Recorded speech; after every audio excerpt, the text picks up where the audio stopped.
A lot coming up on today's show. We'll get into the latest polls on 2026. Are Democrats just flailing around? How could they possibly win back power? Is there any shot at all? Maybe it would have to do with Republicans doing something incredibly stupid. We'll get to all of that first. Last week on the debut episode of Friendly Fire, we announced Daily Wire lifetime memberships. We mentioned only 10,000 exist. They are going fast, but here is something new. You can actually win a lifetime membership. Download that free Daily Wire Plus app in the App Store. Open the app, tap Explore, and then follow me. That enters you for a chance to win a lifetime membership. You'll also get alerts when I release new episodes, breaking news, live chat during the show, and much more. If you've already downloaded the app and followed, you're already entered. For everyone else, get to work. Download that Daily Wire Plus app and follow me today. Also, you can still order your signed copy of Lions and Scavengers right now, only available at dailywire.com/shop. It's not just a book, it's a rallying cry against the lies poisoning Western civilization. We're coming up on the holiday season. These are excellent gifts for the real lions in your life. Don't wait to secure your signed copy. We've had massive demand for these, so you need to order right now. Go to dailywire.com/shop today. Well, Democrats have some major problems. We are about 1 year out from the midterm elections at this point, and it is worthwhile noting that in the Real Clear Politics polling average right now for 2026, Democrats are not in great shape in the generic congressional vote. According to Real Clear Politics, they are leading by about 1.6 points. That is about a year out, 1.6 points. Now, that is not very much at all. I mean, that is margin of error stuff. And in fact, every single poll over the course of the last month has the margin between 3 points Democrat and 1 point Republican. So there are no polls showing Democrats with a significant advantage on the 2026 generic congressional ballot. To give you a little bit of history here, just so you understand how these things stack up. In 2018, when Democrats had a great election, 2018, that was the off-year election in the first Trump term, Democrats netted 40 seats in the House and ended up taking the House by a significant majority. The Real Clear Politics polling average has had Democrats on election day in the generic congressional average up 8.4 points. Again, today it's like 1.6 points. In 2022, when Republicans won 9 seats, which was a very narrow victory for Republicans, the Real Clear Politics polling average had Republicans up 2.8 points. And there are significantly fewer competitive battleground districts this time around, thanks to both redistricting and population movement, according to Cook Political. There are effectively 8 seats that are Republican toss-up seats held by Republicans, but could theoretically move Democrat. There are 10 Democrat toss-up seats, including seats in California, Maine, New York, Ohio, and Texas. So what does that mean? Well, it means that this could be an unbelievably close election at best for Democrats, and there is the significant possibility, if redistricting does in fact occur in Texas, that Republicans retain the House. Democrat chances right now are plummeting. And part of that is because they have no narrative whatsoever. They have major problems on their hands. So they trotted out this No Kings protest over the weekend. They got some 7 million people to show up. Now, the thing about gigantic mass protests like this is if they have no crossover appeal, it makes no difference at all. Remember, 7 million people, if you look at the popular vote in 2024, then what you notice is that Kamala Harris won some 75 million votes. So getting 7 million Kamala Harris voters out into the streets to be angry at President Trump, that doesn't mean anything. Right? I mean, that's less than a tenth of the number of people who actually voted for Kamala Harris. How many registered independents or Republicans were at the No Kings protest? The answer is close to 0. And so it's just all performative outrage for the Democrats. They are hoping in the end that they have higher voter enthusiasm in 2026 than Republicans do. And the evidence of that exists, but it is starting to wane. There is evidence that Democrats are animated to vote. In excess of 70% of Democrats are saying they are animated to vote in 2026. For Republicans, it's in the mid-50s, but those numbers are likely to close before the election. And the more performative Democrats look, the more they just seem tired and gray and old and like they got nothing in the tank. For example, Nancy Pelosi, who is now 176 years old and remembers the Battle of Antietam. Yesterday, she did a little bit of a social media video where she broke a crown in order to show there were no kings. This is a lady who has been in Congress longer than most kings reign on their thrones and who is worth over $100 million. And she is going to be talking about the oligarchs and the kings. Nancy Pelosi, dentures are clacking. Going to tear up the crown.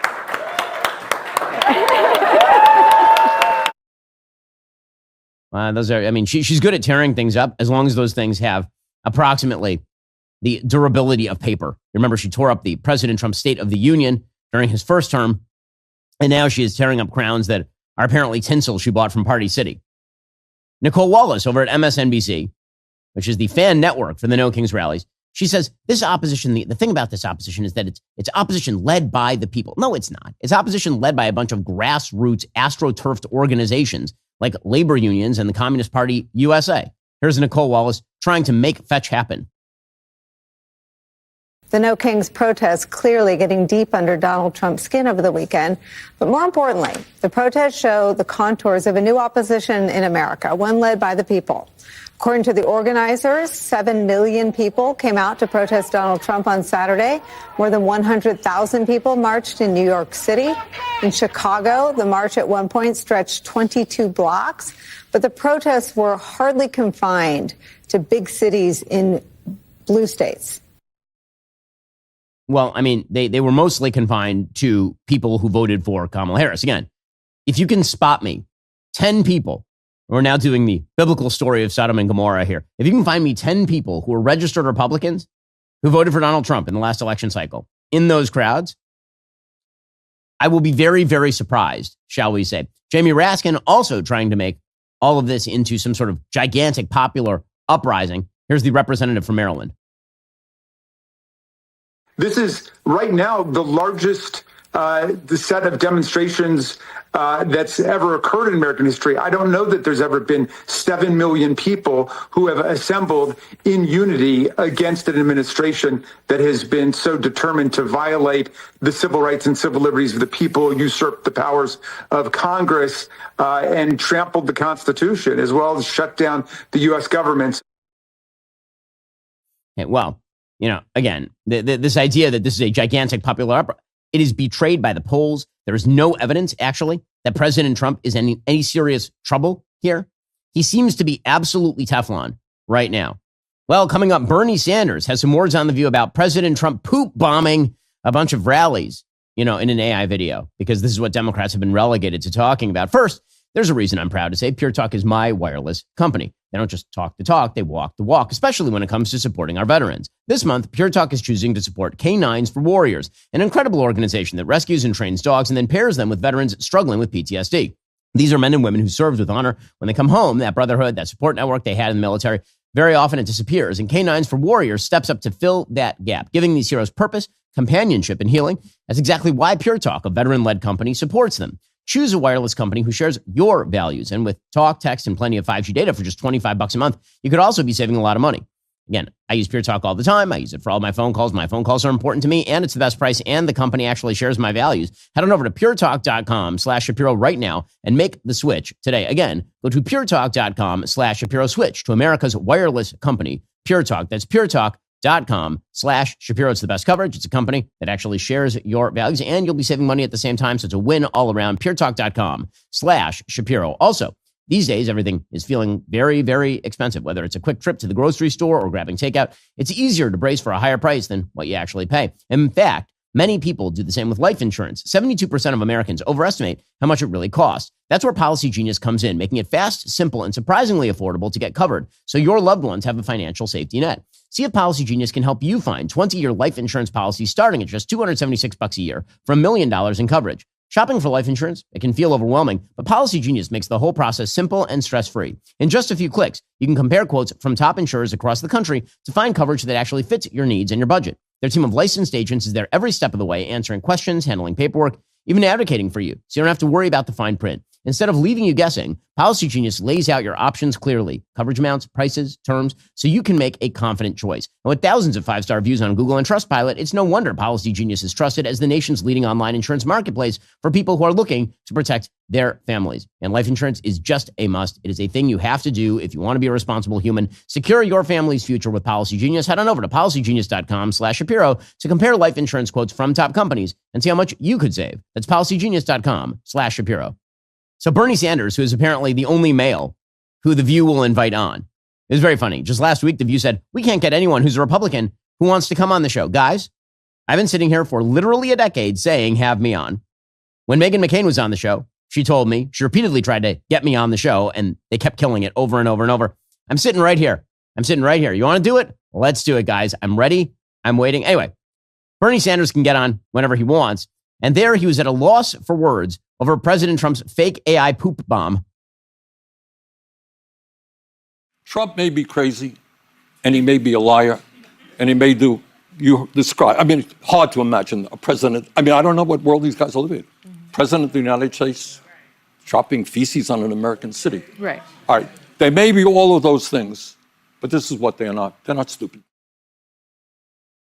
I mean, he didn't literally drop feces on American City. He put out an AI video that is legitimately hilarious. I mean, again, I'm sorry, but the performative outrage, oh my God, this is not normal.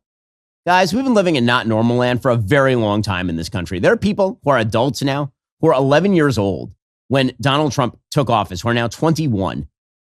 Right? Like that is where we are in life. You think they're going to get away with Donald Trump put out a video of himself dropping gigantic vats of turd on protesters in New York City, and this is somehow going to outrage the American. That certainly will stop him. Yes, this time at last you will have stopped Trump, Bernie Sanders. Sure. And here's the thing: Democrats are trying to create havoc with this shutdown, and people are just not panicked. They're not feeling the havoc. They really are not. We are now on day 20 of the government shutdown, or day 21 of the government shutdown, and frankly, it ain't having much of an impact.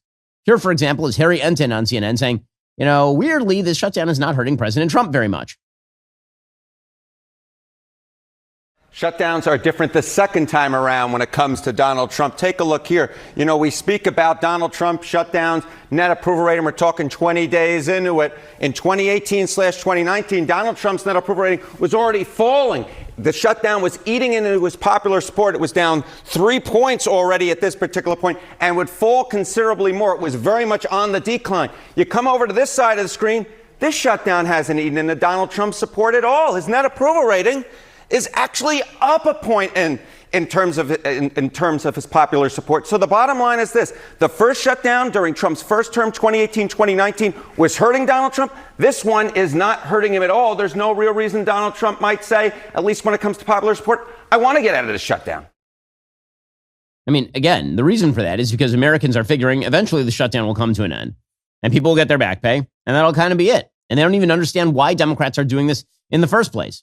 Now, Democrats are struggling here with the government shutdown. I mean, the polls show that they are not gaining any momentum from it. And there's a reason for that, which is that until 5 minutes ago, Democrats always opposed government shutdowns. They wanted the government to continue functioning and running no matter what. In fact, here is Senator Tim Kaine from 2019 saying that he would only vote on policy after a government shutdown ended. Again, this is not very long ago. Democrats have completely flipped their position in order to try and harm President Trump here. Senator, back in 2019, you made a similar argument during that shutdown that Republicans are making now. Republicans at the time were asking for more funding for a border wall. You said, let's reopen the government first. I want to play a little bit of what you had to say. We first should reopen government. Why punish people who are applying for food stamps because the president is having a temper tantrum? Open government first. So, Senator, by your own logic, should Democrats not vote to reopen the government first and negotiate later? Kristen, here's what's different now. The president told the Republicans to write this budget without any Democratic involvement. Actually, there is no difference. But Democrats, for some reason, seem to think this is a winner. Let's be clear what's happening here. Chuck Schumer is trying to avoid a primary challenge from AOC. Now, I think that that's misbegotten. I don't think that AOC is going to challenge him in a primary. I think she's going to run for president, which is why she's gallivanting all over the country with Bernie Sanders. And Bernie Sanders is a gigantic advocate of the idea that we should never reopen the government unless Republicans suddenly magically become Democrats. Here's Bernie Sanders. Majority Leader Thune has offered Democrats a vote to extend Obamacare subsidies if they just agree to end the shutdown. Are you on board with that just to get this over with? No, because that would not get it over with. I want to see the shutdown ended tomorrow. Got a lot of good, decent, hardworking federal employees not getting their paychecks. That is not right. Okay, well, I'm confused then why won't you actually vote on something that is put forward by Senator Thune to end the shutdown? Nobody understands what Democrats are doing here. And Chuck Schumer's idea that Republicans are just lazy, and that's the reason the shutdown continues. Dude, you can end this anytime you want, anytime. So, Mr. President, we enter another week of Donald Trump's government shutdown. And Republicans seem happy not to work, happy not to negotiate, happy to let healthcare premiums spike for over 20 million working and middle-class Americans. Our country is staring down the barrel of a healthcare catastrophe, and Republicans will spend this week either vacationing or holding pep rallies at the White House. Yeah, again, I'm sorry, this is not going to work in any way, shape, or form. Joining us on the line to bring us the updates on the government shutdown is Senator Dave McCormick from Pennsylvania. Senator McCormick, thanks so much for taking the time. Really appreciate it. Hey, Ben, good to see you. So why don't we talk about the news that's on no one's mind, actually, the government shutdown. By polling data, Americans don't seem extraordinarily perturbed about the government shutdown at the moment, mainly because they think that it will come to some sort of end, and they don't really understand why Democrats are preventing the shutdown from ending. According to Harry Enton over at CNN, the president's poll ratings have not moved one iota. If anything, they've actually risen a point since the beginning of the government shutdown. For folks who are not familiar, why exactly is the government shut down right now?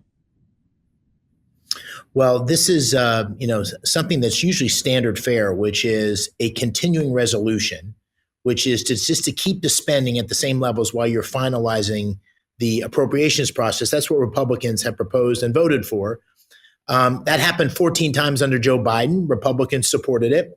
The Democrats are trying to use that continuing resolution, a clean continuing resolution, no politics, to use that as leverage to blackmail Republicans to make a bunch of concessions, to undo some of the things that were in the big, beautiful bill, and to approve additional tax subsidies from Obamacare that were put in place during COVID.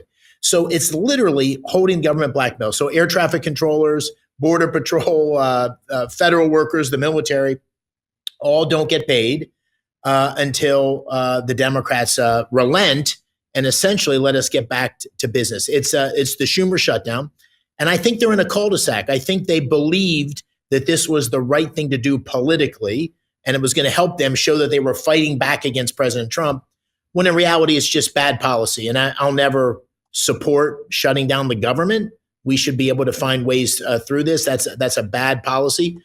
Senator Fetterman, my fellow Pennsylvanian, he and I agree on that. Regardless of what party is in power, it doesn't make sense to shut down the government. I've supported legislation by James Langford to ensure that doesn't happen again.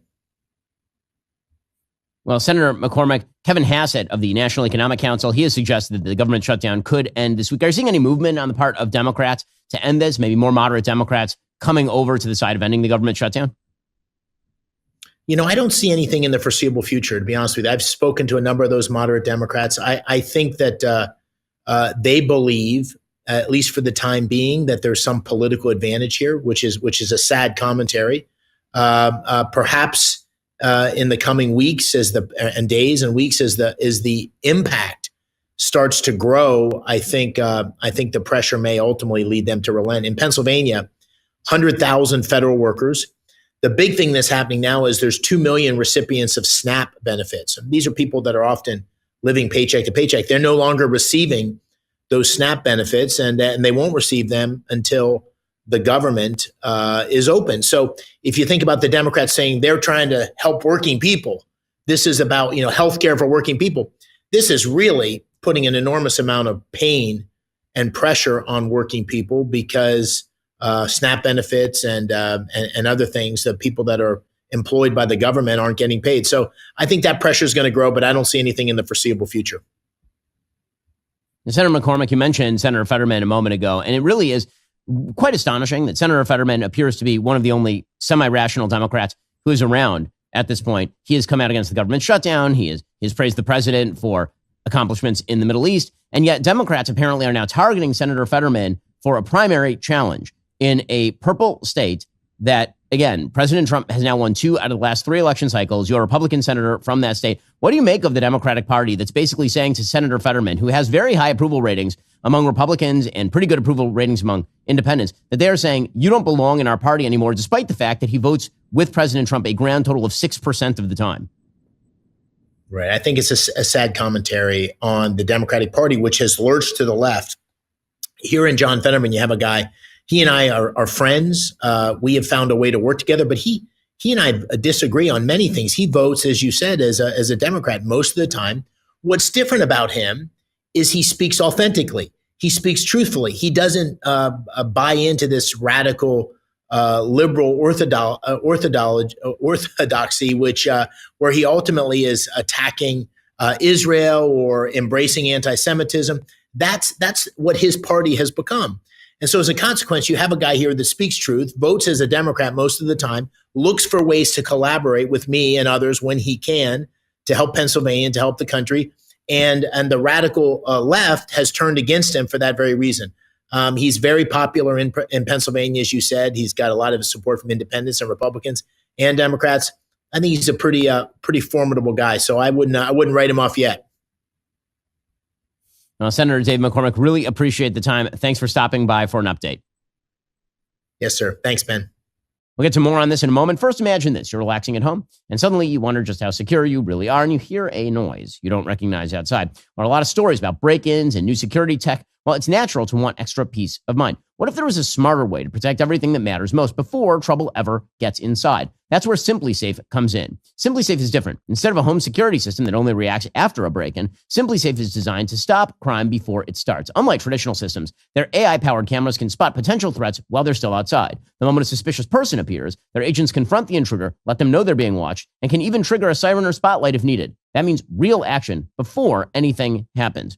I love SimpliSafe. We use it here at the studios to ensure that, all of our cameras are where we left them the night before the next morning. Other systems might let you review footage after the fact, but SimpliSafe's professional monitoring agents, they're always on, intervening in real time, contacting emergency services if necessary. There are no long-term contracts, no hidden fees, and you can cancel anytime. Named Best Home Security System by U.S. News & World Report for 5 years running, SimpliSafe even offers a 60-day money-back guarantee so you can try it risk-free. Right now, my listeners can save 50% on a SimpliSafe home security system at SimpliSafe.com/Shapiro. That's SimpliSafe.com/Shapiro. There's no safe like SimpliSafe. Also, I found that when it comes to updating your home, the details can make a huge difference. Maybe you've thought about upgrading your window treatments, but let's face it, the hassle usually just isn't worth it. You're waiting around for a designer, sky-high quotes, trying to coordinate installation. It's a pain in the neck. And that's why I want to tell you about Blinds.com. Blinds.com totally changed my outlook on home updates. Instead of waiting around for appointments, you can browse their huge selection and even talk to an expert from the comfort of your own home. Want somebody to measure and install? They'll handle everything for you. Prefer to do it yourself? Well, you still have expert support every step of the way. Their samples show up fast, free, and picking the perfect color or texture is simple. Whether you're looking for bamboo shades, classic shutters, even outdoor options for the patio, they've got you covered, and all for a price that beats the showroom every single time.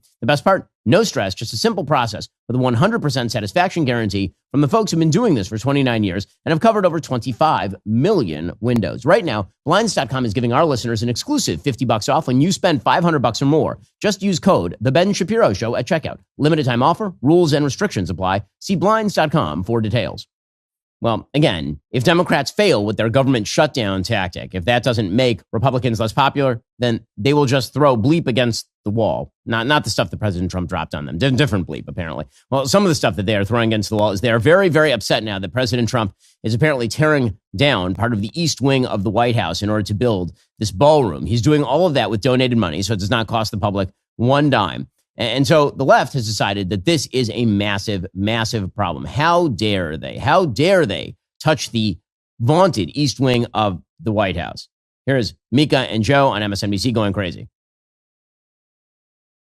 And it's hard to believe that any president could destroy the White House and take a wrecking ball to an existing structure so historic. That is what's happening. It'd be one thing if you were building on or you were doing things inside, but to take literally a wrecking ball to the White House, it's grotesque. It's just grotesque. Yeah, and this after the Rose Garden and I guess the patio that they have put in, which you could argue, but this far different. Is painful. I mean, this is historic structure. It's history being torn to shreds. So painful, so terrible, so untrue. I mean, when it comes to the actual structure that they are talking about, the east wing of the White House was originally built as sort of an antechamber to get into the White House by Teddy Roosevelt in 1902. And then it was last renovated in 1942 by FDR. A second story was added. FDR included an indoor pool for himself. Nixon added a bowling alley. Barack Obama added a basketball court. And now they're taking out a building that was built okay, this doesn't go back to like the Lincoln era, guys. We're not talking about gutting the West Wing. Okay, the West Wing is the historic part of the White House. I've been in the East Wing. I've been in the West Wing. I got to tell you, the East Wing ain't nothing special happening there. It's basically an office building that is an adjunct to the part of the White. There's a reason that the show The West Wing was called The West Wing and not the East Wing. All of the historic stuff that you see, right? The Oval Office, for example, all that stuff's in the West Wing. All the stuff in the East Wing is just a bunch of small offices. That's basically what's in the East Wing.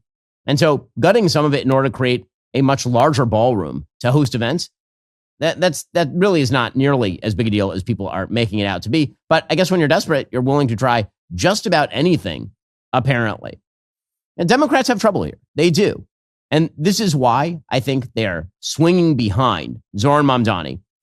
It's why they keep trying to make Zohran Mamdani into sort of the future face of the Democratic Party, because they feel like, okay, well, we're trying everything here. We can't get away with any of it. And so maybe Zohran Mamdani will sort of break the mold. And listen, maybe he will, but not in a way that I think will be good for the Democratic Party across the country. Zohran Mamdani is not a popular figure across the country. Zohran Mamdani is barely a popular figure in New York. The guy is polling in the mid-40s in New York City as the Democrat nominee. Normally, you'd imagine he'd be up in the 50s or 60s.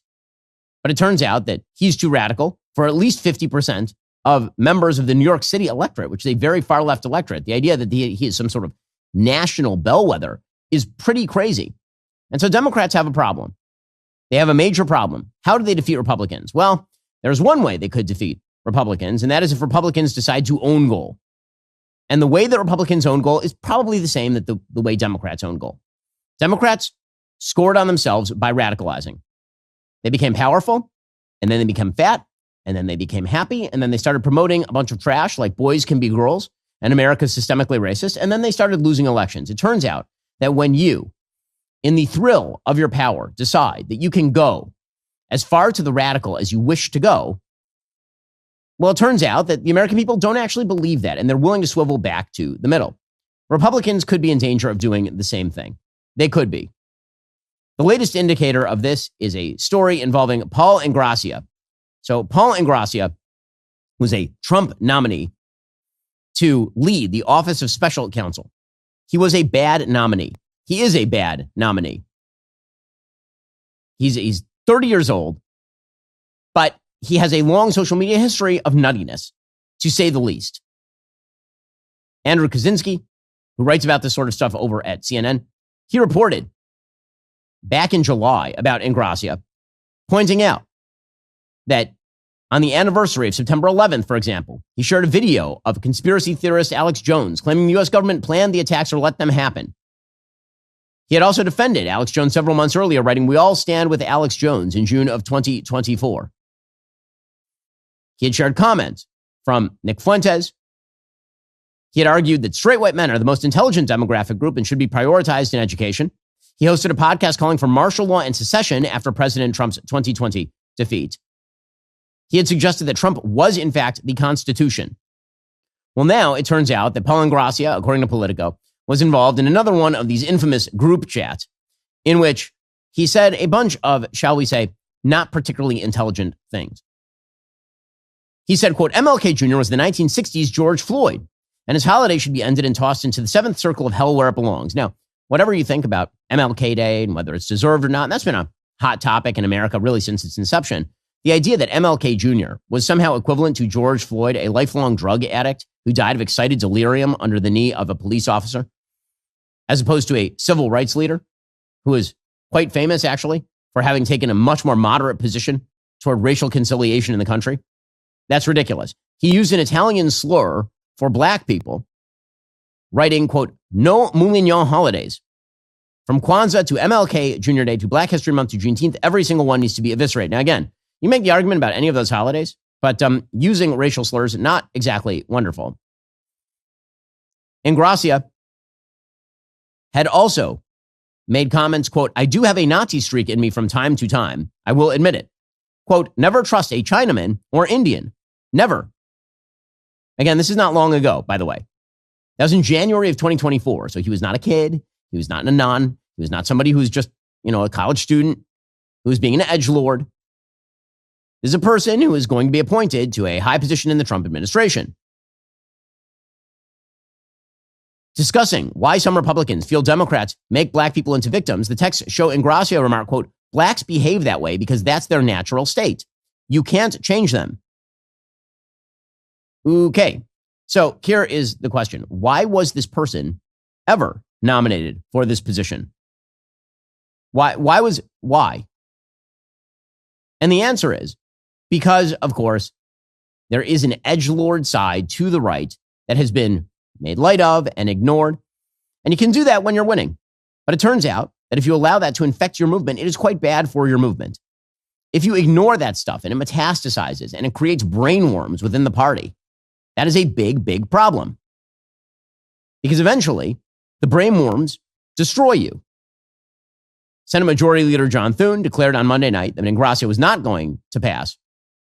Rick Scott of Florida, Senator, he said, I do not support him. Thune said to reporters that he hoped Ingracia's nomination would be pulled. And this is the problem with the idea of appointing people, quote, based on loyalty, without any regard to the things that they say and the things that they do. And the Republican Party should beware because, again, this is not a recipe for victory. This is a recipe for going crazy and then losing. You want to make Democrats powerful again? Be crazy. Be crazy. Promote as figures in your movement people who spend their days hosting guests to claim that the Jews created COVID. I mean, spend your days promoting theories about how Charlie Kirk was not killed by a radicalized, gay, furry trans lover, but instead was killed by insiders at TPUSA or the Israeli government or the American government or Jews.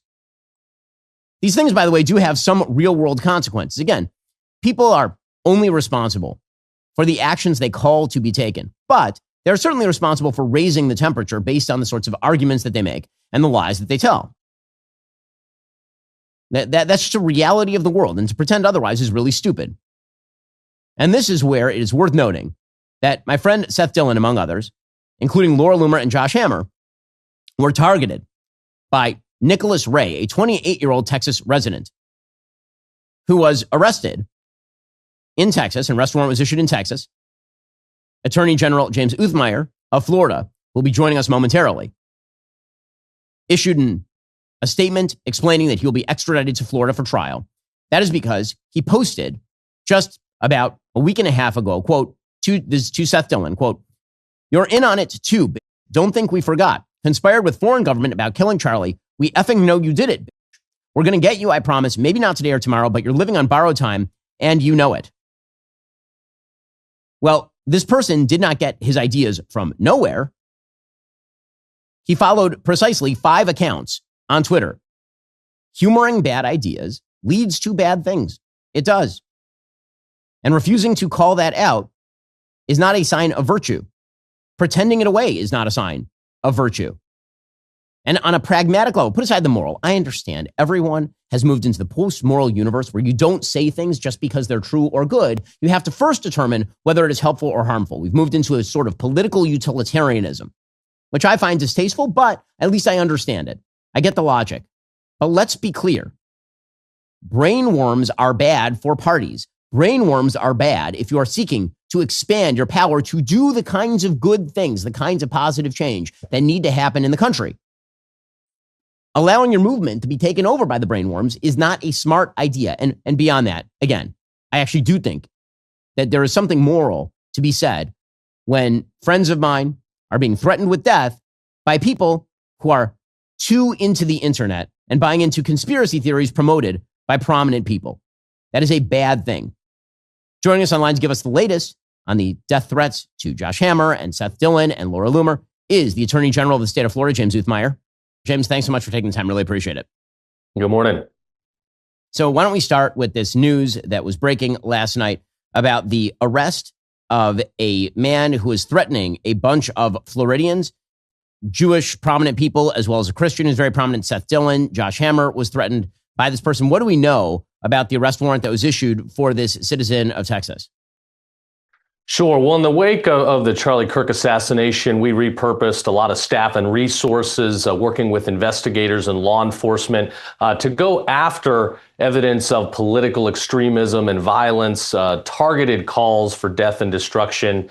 This is one of those cases. This individual, clearly demented, was calling for the death of several in conservative media using anti-Semitic verbiage in his threats. So we found him in Texas. He's been arrested. We're going through the extradition process. We're going to throw the book at him and send a clear message. If you call for violence, you will be punished. You will do as much time as possible. Here in the state of Florida, we have zero tolerance for it. The Attorney General, based on his sort of tweets and his public statements and the original threat that was sent to Seth Dillon, among others, it appears that he was accusing these people of being complicit or involved in the murder of Charlie Kirk. Do you have any idea where these ideas came from or what his ideology was? Sure. Well, he's already admitted to many of the allegations. He claims to have been indoctrinated on YouTube, clearly has strong anti-Semitic feelings. The investigation revealed that there's certainly credibility to these threats. He was talking in, finite, scheduled terms. So he will do plenty of time behind bars. And again, we're out there, we're watching, we're surfing the web. Our investigators are working around the clock to make sure that we are keeping people here in Florida very safe.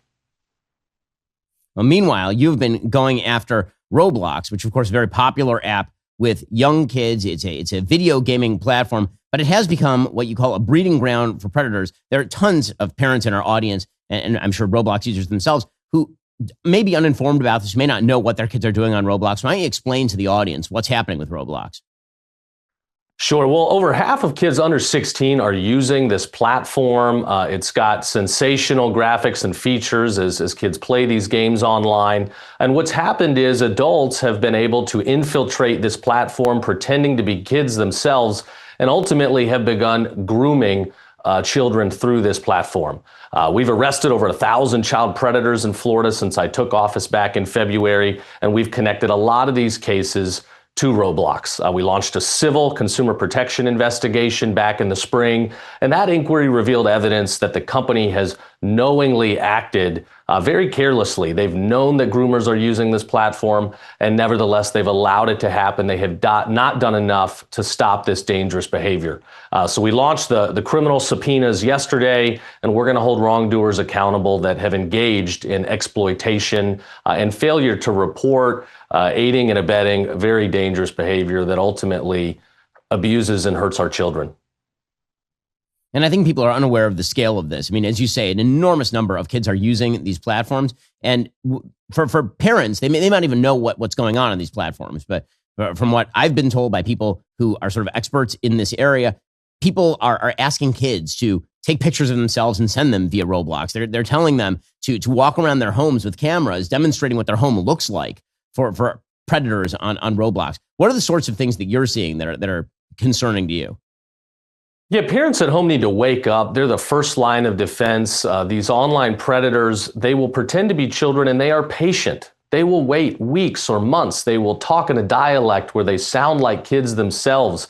They'll tap into the insecurities of other children online. Slowly over time, they'll start to solicit personal information, location information, imagery, and in the worst of cases, schedule times to meet up in person. And we have indeed seen cases of physical sexual abuse that all initiated through a Roblox connection. We believe Roblox is failing to put proper age verification softwares in place. They're not doing enough to moderate the content, to observe and shut down communications that clearly reveal predatory practices. And ultimately, we hope they're going to work with the state and cooperate to put proper security protocols in place. Government should not get in the way of business activities unless it's an emergency. This is one of those things. We will stop at nothing to protect our kids. And what sort of activity specifically would you like to see from Roblox that would at least make the state of Florida more comfortable with how Roblox is operating? Well, we're looking at many things. I certainly would like to see them shut down the exchange of imagery altogether. I don't think that's necessary in a social communication platform to play these games. Get back to the business of playing games. That's what it's supposed to be about. Let kids be kids. Shut down the social interactions that allow an 8-year-old to be on the other side of a screen as some adult that's also pretending to be a kid. So we're going to work with them to the extent we can, and to the extent they're unwilling, we will see them in court or worse. Well, that is Florida Attorney General James Uthmeyer, who's doing a spectacular job in that role. Attorney General, really appreciate the time. Thanks for what you're doing. Thank you. We'll get to more on this in just a moment. First, whether you're heading to the ranch or exploring the city, the right boots can make a gigantic difference. Tecovas crafts quality Western boots for everyone, from seasoned cowboys to first-time boot buyers, with over 200 meticulous steps that deliver broken-in comfort right out of the box. Because when adventure calls, you'll want to answer in boots you can actually trust. As the leaves start changing colors, I know it's officially boot season. And let me tell you, as somebody who's constantly juggling work, family life, everything in between, a good pair of boots is essential. Whether I'm at the office, taking the family out for dinner, or just handling the chaos of weekend activities with the kids, boots are perfect because you can dress them up or dress them down depending on the situation. And what really sets Tecovas apart is the amazing craftsmanship. These heritage-made cowboy boots are handcrafted in over 200 steps in Leon, Mexico, from the first stitch to the final lemonwood peg. And here's the thing that sold me. They feel comfortable right out of the box, no breaking in period needed. Now, look at me. Am I the kind of person who you think of wearing boots? This is how good Tecovas is. I wear boots because of Tecovas. Plus, with football season in full swing and all those weekend tailgates and games, Tecovas has some great new colors that are perfect for showing team spirit while keeping your feet comfortable from kickoff through overtime. They know that everyone deserves that perfect fit. Whatever your size, style, or need, they've got you covered. Right now, get 10% off at tecovas.com/Shapiro when you sign up for their email and text. That's 10% off at tecovas.com/Shapiro. Tecovas.com/Shapiro. See site for details. Tecovas, point your toes west. Well, meanwhile, again, speaking of parties that have gone off the rails, the Democratic Party has been off the rails, which is why they have made excuses for violence. This is why the right should not do the same. They've made excuses for violence. Well, the D.C. U.S. Attorney General Jeanine Pirro has now announced 2 additional arrests in an August attack on that Doge staffer. You remember the man popularly known as Big Balls was attacked on the streets and beaten up, and she's announced 2 additional arrests. This case underscores the escalating challenges that we face in confronting crime in Washington, D.C. On August 3rd of 2025, at about 2:53 a.m. Sunday morning, at the U Street corridor and 14th Street, which is a very popular hangout, a nightlife area, essentially, Ethan Levine, a 22-year-old, and several of his friends were standing outside a Sunoco gas station. They were approached by a large group of teens, individuals who confronted them and began to assault them. Today, we are announcing that Lawrence Cotton Powell, who is 19 years of age, along with Anthony Taylor, who is 18 years of age, are now charged with assaulting Levine. Now, cracking down on crime is the job of the DOJ. Good for Jeanine Pirro and the rest of the administration. Meanwhile, a big court ruling from a federal appellate court in the Ninth Circuit, 2-1 vote, has now allowed President Trump to deploy the National Guard to Portland, according to the Wall Street Journal, despite objections from state and local officials who say no emergency exists to justify the federal show of force. By a 2-1 vote, they reversed the judge, the Ninth Circuit Court of Appeals. It was an unsigned order. It said the sporadic violence and protests before an ICE facility in Portland was sufficient to trigger the president's power to federalize the Guard. The Insurrection Act allows the president to do that. Abigail Jackson, a White House spokeswoman, said that President Trump is exercising his lawful authority to protect federal assets and personnel following violent riots that local leaders have refused to address. And this is just another judicial win in a recent string of judicial wins for the Trump administration. Joining us online to discuss is the Assistant Attorney General for Civil Rights, Harmeet Dillon. She's here to talk about a wide variety of issues, legal and otherwise. Harmeet, thanks so much for the time. Really appreciate it. Yep. Thanks for having me. So why don't we begin with the Supreme Court's take on gerrymandering? I see there's a court, there's a case that was recently heard at the Supreme Court about the Voting Rights Act. The court has sort of an interesting history with the Voting Rights Act over the course of the last decade and a half. What is this case about, and what does it mean for the future of gerrymandering? Well, this is a fascinating case involving the line drawing in Louisiana, and specifically the history of the Supreme Court's jurisprudence compelling states to draw racially gerrymandered districts to comply with the Voting Rights Act and one interpretation of that. Now, Voting Rights Act was passed many decades ago to remedy racial discrimination in the line drawing mainly in the South. And so over the years, the court has successfully loosened a number of the restrictions that it had put into place in the Voting Rights Act. And remaining, however, is this concept that states are required to draw districts to elect minority congressional candidates, assuming that they're all going to vote the same way. And I think that is the assumption that Justice Thomas and others are backing away from, because today, in 2025, the vast majority of Black representatives in Congress are not elected from gerrymandered Voting Rights Act districts. In fact, it's only 15 out of, I think, 60 who are.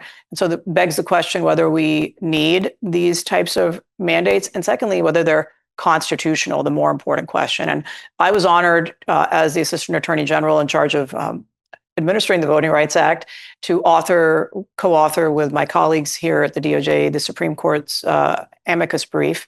And it was argued by Principal Deputy Solicitor General Hash Mupin very ably at the court last Wednesday. So based on my take there in the audience, I think there is likely to be a majority of support on the court to cut back these mandates to draw racially gerrymandered lines. And that is going to create a sea change in competition in a number of districts, and probably some scrambling in some states to try to redraw the lines before the midterms, depending on the timing of the court's ruling.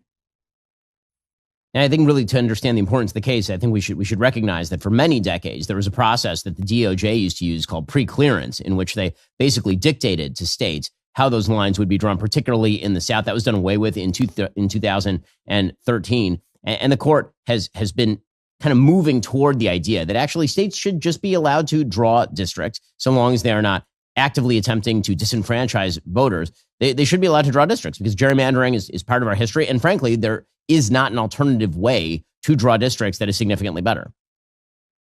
Yeah, I think that's exactly right. And so what would happen in Louisiana is instructive, and South Carolina's got a similar situation. The NAACP sued in Louisiana because the recent line drawing only created one majority-minority district. And, to even get that one district, it kind of sort of cut across a river, down a river, across half of the state, and combined people from rural and urban and suburban districts, people who you would think, according to other voting analysis, don't have common interests. And so they forced the state to draw two minority districts.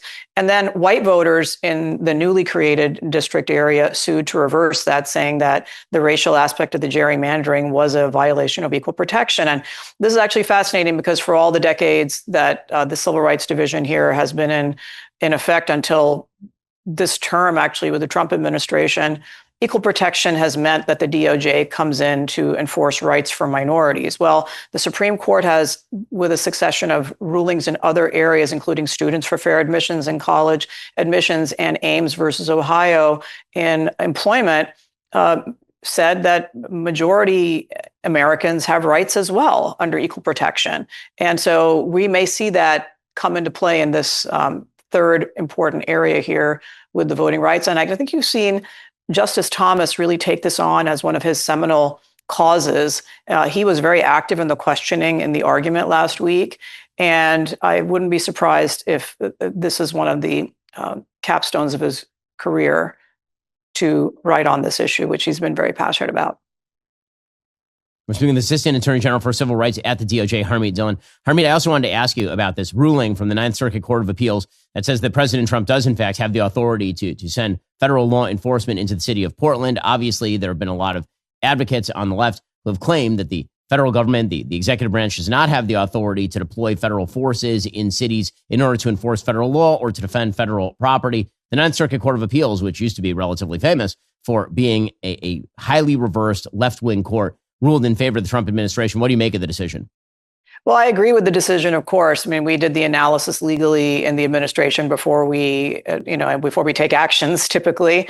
And this is the correct ruling, and it complies with historical precedent. Of course, the president has this right. And of course, everyone can see with their own eyes that these cities are rife with unrest, and specifically unrest targeting federal law enforcement officials. And so I think the president has a duty to keep our law enforcement safe, and there's a collateral effect of keeping those communities safe. And so it's become a political football here, but localities and cities can avoid that problem, states and cities, by simply enforcing the law themselves, which they have been unwilling to do in recent years. And so here we are. Well, that is Harmeet Dillon, the Assistant Attorney General for Civil Rights at the DOJ. Harmeet, thanks so much for your time and for your hard work. Thanks for having me. Alrighty, folks, the show continues for our members right now. We'll get into President Trump visiting with the Prime Minister of Australia. It's, a mixed bag. Plus, we'll get to the latest in the Gaza Strip, as well as some positive changes in Japan and Bolivia. First, remember, in order to watch, you have to be a member. If you're not a member, become a member. Use code Shapiro. Check out for 2 months free on all annual plans. Click that link in the description and join us. Alrighty, folks, we're going to go through everything that happened yesterday at the memorial for Charlie Kirk. It was an honor to be there. I got to sit in the vice president's box, which was truly a privilege. And I got to watch one of the great speeches I've ever seen from Charlie's wife, Erica, in person. So we'll get to all of that first. Tonight's TPUSA American Comeback Tour returns with its first stop since the murder of Charlie Kirk less than 2 weeks ago. Michael Knowles will host live from Minneapolis, streaming on Daily Wire Plus. What began as a conversation between Michael and Charlie is now a special tribute to Charlie and an open forum for Q&A. If there are any doubts about Charlie's legacy being carried on by everybody, yesterday's memorial service gave the answer. Tonight, we are all making it clear the enemies of civilization will not succeed at killing Charlie's mission. They won't even succeed at killing his tour. The left wants to silence so many of us. We're not going to give them that satisfaction. Charlie wouldn't. TPUSA will not. Watch Every Minute live from Minneapolis starting 7:15 p.m. Eastern on Daily Wire Plus. Well, yesterday, I had the privilege and the honor of attending the memorial for Charlie Kirk that was held in Arizona. It was an overwhelming event. I mean, truly an unbelievable event. The stadium at which it was held was packed some 65,000 people. There was an overflow arena with another 20,000 people. That was packed. There were people who were out in the streets. At least 100,000 people showed up to pay tribute to Charlie's memory and what he meant to American conservatives, to Christians. It was essentially a worship service. I mean, it was an enormous amount of outreach to non-Christians, telling them that they ought to embrace the faith. And frankly, as I've been calling for a long time, there ought to be a religious revival in this country, and that is a very, very good thing. The fact that there was so much focus on Christianity, which of course is something that Charlie lived for and something that he wanted to leave as his legacy, that is a good thing for the country. And we are starting to see an uptick in young people who are going to church. And that was happening before Charlie's death, partially as a result of the stuff that Charlie was doing out there in the world, but partially because there's an emptiness that has set in at the heart of a West that has forgotten about her relationship with God. And if Charlie's death can be a turning point back toward faith for a lot of young people, that obviously would be an amazing thing. Andrew Colvett, who is Charlie's executive producer, he said that there were over 100 million streams for today's tribute to Charlie. That's what they know about. He said over 100 million people just heard the gospel proclaimed again and again by speaker after speaker. Truly remarkable. Again, I don't think that you have to be a Christian, I'm obviously not, to believe that an America that is more deeply ensconced in faith and deeply rooted in faith is a better America. An America where more people go to church is going to be a stronger America. An America where people believe in biblical values will be a better and stronger America. It was a very moving event, and I had the honor and privilege of sitting in the vice president's box, and so I got to see his reactions, the reactions of the members of the administration up close. I think everybody was extraordinarily moved. Everybody was uplifted. Obviously, you got to see in real time as Elon and President Trump made up, which I think was a nice moment for sure. The thing that blew everybody away, the moment that really, I think, shattered everyone was Erica Kirk's speech. Now, I've only had the privilege of knowing Erica for a very short time. Actually, I only met her after Charlie was murdered. She's an amazing person. I mean, truly a strong, amazing person. One of the things that I found out is that when she gave the speech that she gave initially after Charlie's death, just a couple of days after his death, she actually did that live, which is unthinkable. To have to give a 16, 17-minute address direct into camera 2 days after watching your spouse be shot to death in front of the entire world with 2 young children at home. Erica is a force for sure. She, of course, has now been appointed as the new head of TPUSA. And the thing about Erica is true of Charlie too, but Erica even more overtly, is that she is a woman who is deeply in touch with her faith. I mean, this is a woman of faith at the deepest possible level. And that's really what she spoke about yesterday. It was incredibly moving. Truly one of the great speeches I think I've ever seen. She went for about half an hour and she spoke about what it means to be married, what the Bible calls us to do as husbands, as wives, what Charlie was trying to do by reaching out to young men. I mean, truly astonishing stuff. So she talked about in her speech, first of all, I mean, the audience was, it was so moving. I mean, the audience was basically trying to reach out to her with their love to uplift her in this moment of darkness for her and for her family. You could feel the love in the arena, just tremendous outpouring of love for Erica Kirk in the arena. She talked about Charlie's mission, which she said was not just political. She said that Charlie Kirk's mission was to save the lost boys of the West. Here's what she had to say. Charlie's mission, above all, was aimed directly at those who aren't married. He named his organization well.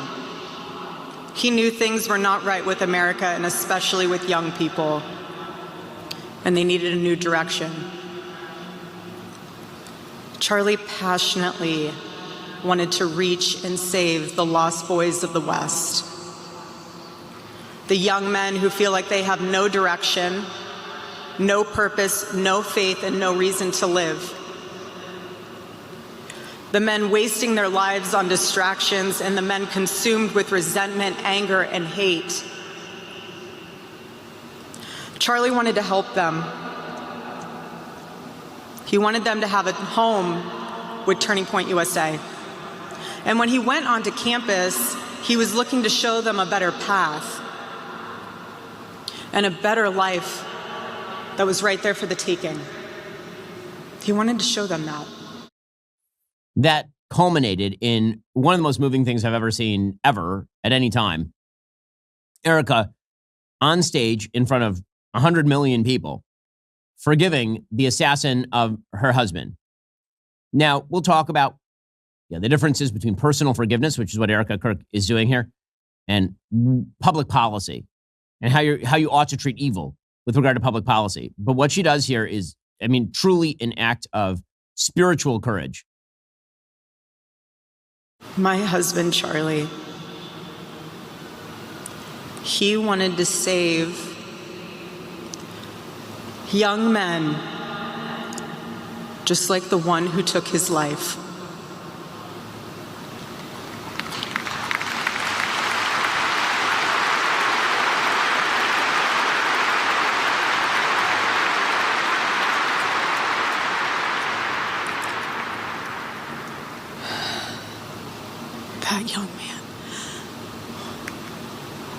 That young man, on the cross, our Savior said,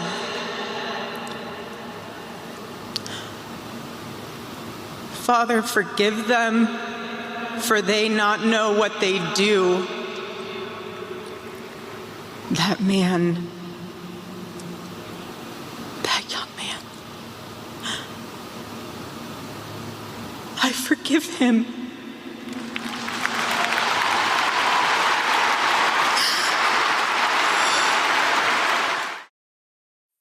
And very difficult to say that Charlie and Erica and his movement is one of hatred, as she stands up there and says that she, in a spiritual sense, forgives his killer. Now, there are a lot of people who are contrasting that with President Trump's speech, because later President Trump did a pretty funny riff about how he's not the kind of person who forgives his enemies. But the truth is that what she is doing there is obviously a value system deeply rooted in her biblical faith.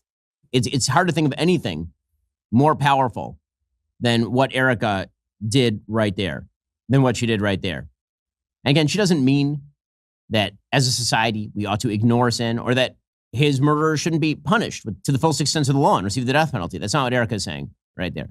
She's saying something very different. She's saying that as all human beings are sinners, that all human beings require forgiveness for their sins, which is an amazing, amazing statement. I mean, again, she's a young woman, mother of 2 young children.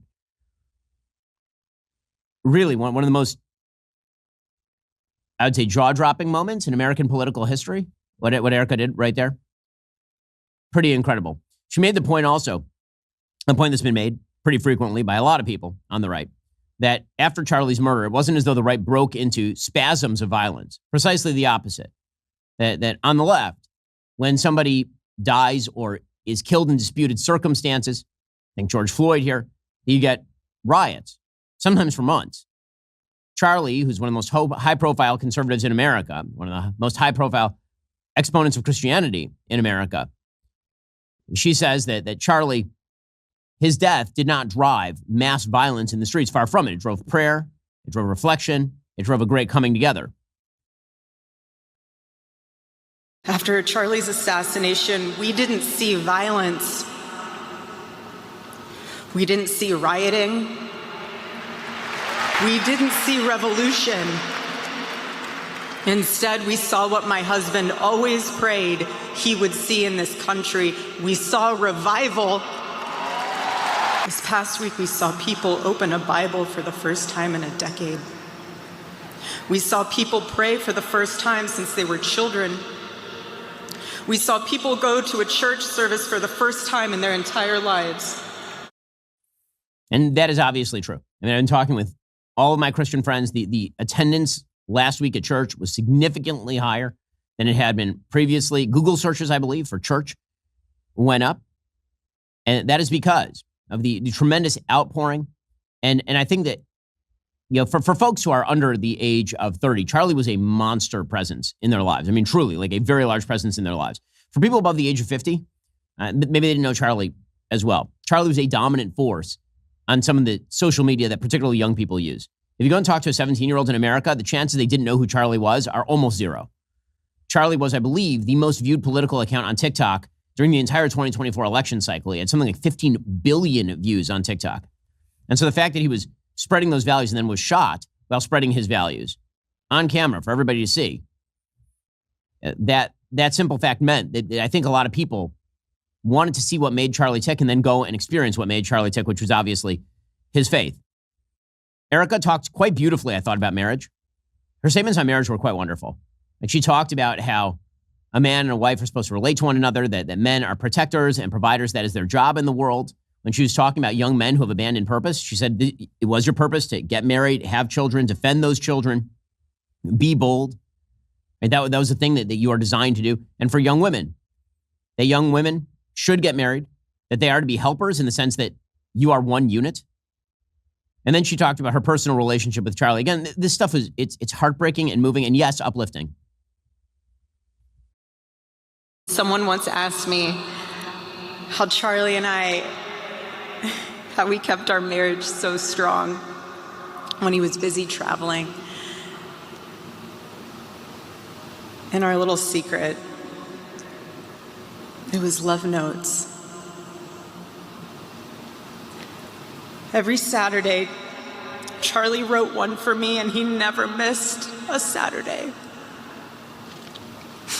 And in every single one of them, he'd tell me what his highlight was for the week, how grateful he was for me and our babies. And always at the end, he would always end it with asking the most beautiful question. He'd always end it by asking, please let me know how I can better serve you as a husband. And as I commented to some of my friends, in a sort of,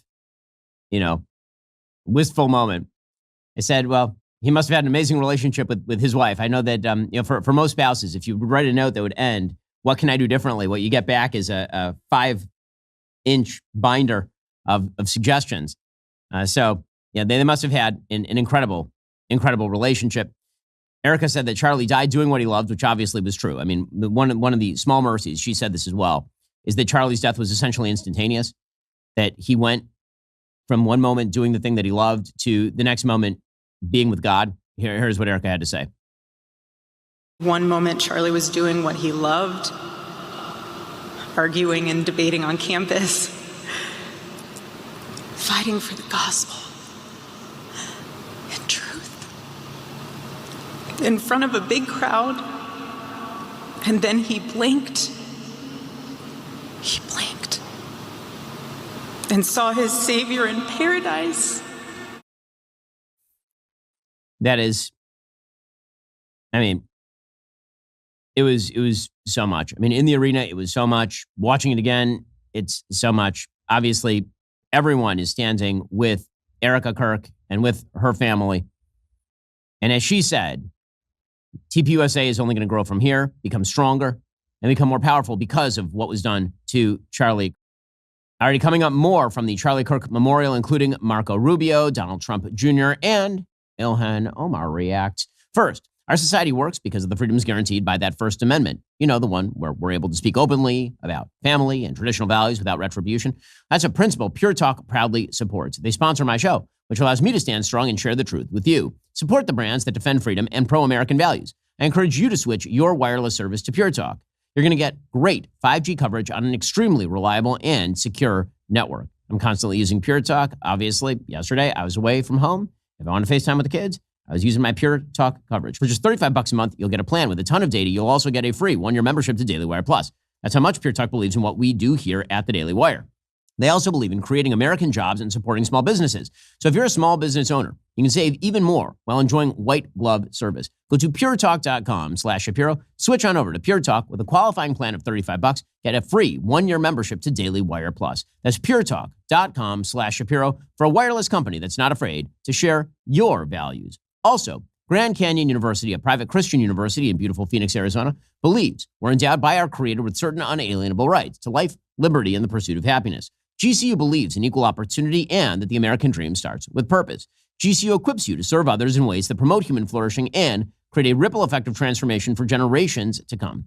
By honoring your career calling, you impact your family, your friends, and your community. Change the world for good by putting others before yourself to glorify God.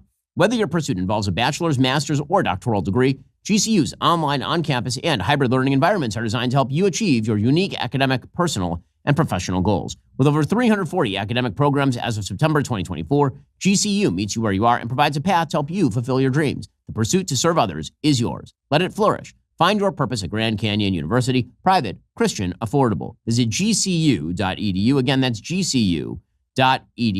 Grand Canyon University. It's a great way to spend your time and make your skill set better. Go check them out right now. gcu.edu. That's gcu.edu. The entire Trump administration obviously showed up. As I mentioned, I was invited to the vice president's box. So it was a great honor. I got to watch it from a sort of unique vantage point. And the president of the United States was the last person to speak. And it was sort of classic Trump. He got up there after Erica Kirk and he proceeded to be himself. That is for sure. After Erica had forgiven Charlie's killer, which again, that does not mean on a public policy level that there ought not be consequences for murder, or that Erica Kirk believes that the murderer should be released or anything idiotic like that. She was doing that in a spiritual sense. President Trump admitted that he was a lesser man. He didn't believe the same thing. Here's President Trump yesterday. He did not hate his opponents. He wanted the best for them. That's where I disagreed with Charlie. I hate my opponent. And I don't want the best for them. I'm sorry. I am sorry, Erica. But now Erica can talk to me and the whole group, and maybe they can convince me that that's not right, but I can't stand my opponent. Sorry. The truth is that it was such a heavy day and such a meaningful day that President Trump was basically like a stand-up comic at that point in time. And so people who are angry at President Trump for saying that, or they're saying that it's terrible that President Trump would say something like that. President Trump is President Trump. We should not pretend that Charlie was not a political figure. He was a political figure. He was not just a faith figure. He's a person who loved President Trump, who campaigned for President Trump, who spent enormous amounts of time and effort getting President Trump elected, and that was for a reason. He knew President Trump as well as anybody. President Trump also went after the left. Again, this was not a call for unity from President Trump. And I think that to a certain extent, that is quite fitting.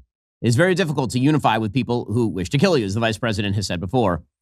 Here is the president yesterday talking about the left. The left, I call it the radical left. I call it sometimes the radical left lunatics. But Charlie didn't say that. He called it the left. He was probably right, but I can't help it. Well, I mean, yes. And then President Trump got serious. He said that Charlie's murder was an attack on the country, which it was. Every single American should take a long, hard look at the twisted soul and dark spirit of anyone who would want to kill a young man as good as Charlie, to kill anybody, but to kill a man like this, he didn't deserve this. He didn't deserve this. Our country didn't deserve this. And anyone who would make excuses for it are just out of their mind. Charlie's murder was not just an attack on one man or one movement. It was an attack on our entire nation. That was a horrible attack on the United States of America. It was an assault on our most sacred liberties and God-given rights. The gun was pointed at him, but the bullet was aimed at all of us. That bullet was aimed at every one of us. Indeed, Charlie was killed for expressing the very ideas that virtually everyone in this arena and most other places throughout our country deeply believed in. But the assassin failed in his quest because Charlie's message has not been silenced. It now is bigger and better and stronger than ever before, and it's not even close.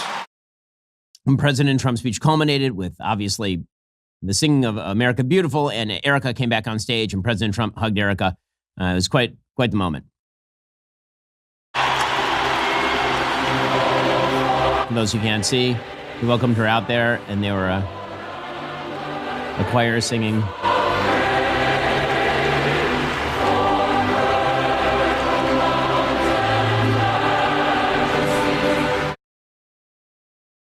It was a heavy day, a moving day, an uplifting day for sure. The vice president gave a real barn burner of a speech. I mean, truthfully, a pretty fantastic speech yesterday. One of the vice president's better moments. And he talked specifically about Charlie, what he died for, what he lived for. Here he was talking about the sort of values that are worth risking it all for. Charlie suffered a terrible fate, my friends. We all know it. We all saw it. But think, it is not the worst fate. It is better to face a gunman than to live your life afraid to speak the truth. It is better to be persecuted for your faith than to deny the kingship of Christ. It is better to die a young man in this world than to sell your soul for an easy life with no purpose, no risk, no love, and no truth. JD talked about speaking more publicly about his faith. He said that, he really had not talked a lot about his faith, but because Charlie was so open and honest about his faith, he decided to do the same. I was telling somebody backstage that I always felt a little uncomfortable talking about my faith in public as much as I loved the Lord and as much as it was an important part of my life. I have talked more about Jesus Christ in the past 2 weeks than I have my entire time in public life. JD went on to talk about the fact that there would have to be a movement to pick up where Charlie left off. He said that the goal was to continue to carry on Charlie's legacy. I've seen so many of you so many on social media talk about for Charlie. We must do this for Charlie. For Charlie, we will speak the truth every single day. For Charlie, we will rebuild this United States of America to greatness. For Charlie, we will never shrink, we will never cower, and we will never falter, even when staring down the barrel of a gun. Now, the Vice President of the United States also pointed out that the administration probably wouldn't exist without Charlie, that everybody in the arena owed a debt of gratitude to Charlie, because otherwise Kamala Harris would be president. Now, our whole administration is here, but not just because we love Charlie as a friend, even though we did, but because we know we wouldn't be here without him. Charlie built an organization that reshaped the balance of our politics. Turning Point brought millions of young people into conversation with one another, brought millions of people into advocacy. He asked of us, not just that we talk about saving our country, but that we actually go and do it, and we do it together. Again, really great speech by the vice president. He, of course, is not the only member of the administration. Nearly the entire administration was there. I believe that the designated survivor in case of some sort of mass terrorist attack was the Treasury Secretary, Scott Bessent, who stayed behind in Washington, D.C. But the Speaker of the House was there, the Vice President was there, the President was there, the Secretaries of State and Defense were there. Pete Hegseth, the new War Secretary, I'm not sure it's official yet, I know there's been an executive order. I believe it takes an act of Congress to actually change the name of the Department of Defense. But Pete Hegseth talked about Charlie's faith. Charlie Kirk, a patriot, a conservative, a leader, a builder, an advocate, an author, a lover of freedom, a husband, a father, a Christian, and a warrior. You see, Charlie Kirk was a true believer for the cause of freedom, for the power of young people, belief in our republic and our founding principles, in America first and make America great again.